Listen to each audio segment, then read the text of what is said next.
this is Lori Youngdahl with Oils for Rookies, and I'm here today to give you a couple of tips on natural cleaning. This is a question that I get a lot from people. A lot of people are kind of waking up to the fact and realizing that they have a lot of really toxic chemicals in their house that they're touching. And today we're going to talk about one that you probably touch at least once a day, sometimes twice a day, and that would be dish soap. There's all kinds of things that typically are icky in dish soap, and I won't waste a lot of time telling you about that, but I would highly recommend that you go on a place like the Environmental Working Group. It's ewg.org.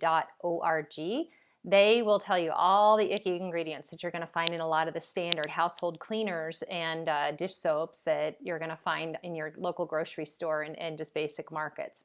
But this one that I wanted to talk about today is because it's really family friendly. So what does that mean?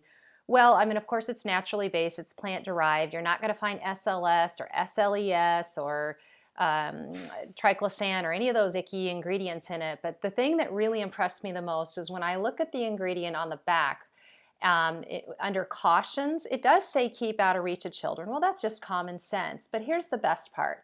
In case of eye contact, flush thoroughly with water. Okay, that's pretty standard. If swallowed, drink plenty of water to dilute. Now I want you to go take something off the shelf in a grocery store and see what it says if you swallow it. I'll bet you it says called poison control. And this one, all you'd need to do would be drink a lot of extra water.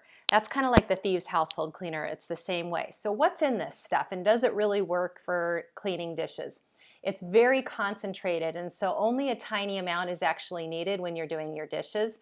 But if you're like me and you're trying to teach your teenagers to do their dishes, what they tend to do is they use too much soap. So this is where it comes the economic tip. I started putting some of the soap in, this is a foaming soap container, and so you can see that what comes out, oopsie, I probably didn't plan that very well.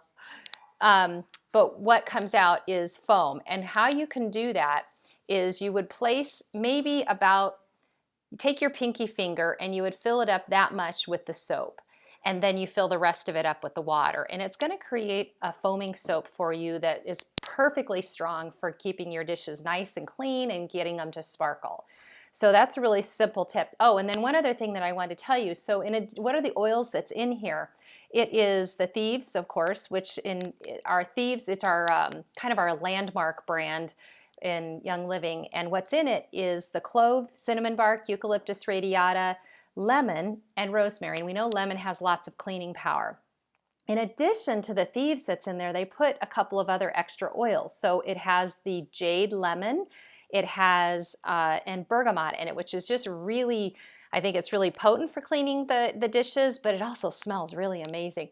It's one of my favorites, so it's kind of pleasant to do dishes. It's kind of a shame that my teenagers are doing all the dishes these days. So anyway, those are my tips. Remember, if you want to stretch the bottle and make it last a little bit longer, get yourself one of these foaming soap containers. Where can you find them? They're pretty easy to find these days on the internet. Even Amazon would allow you to find it. I think Life Science Publishers also carries them.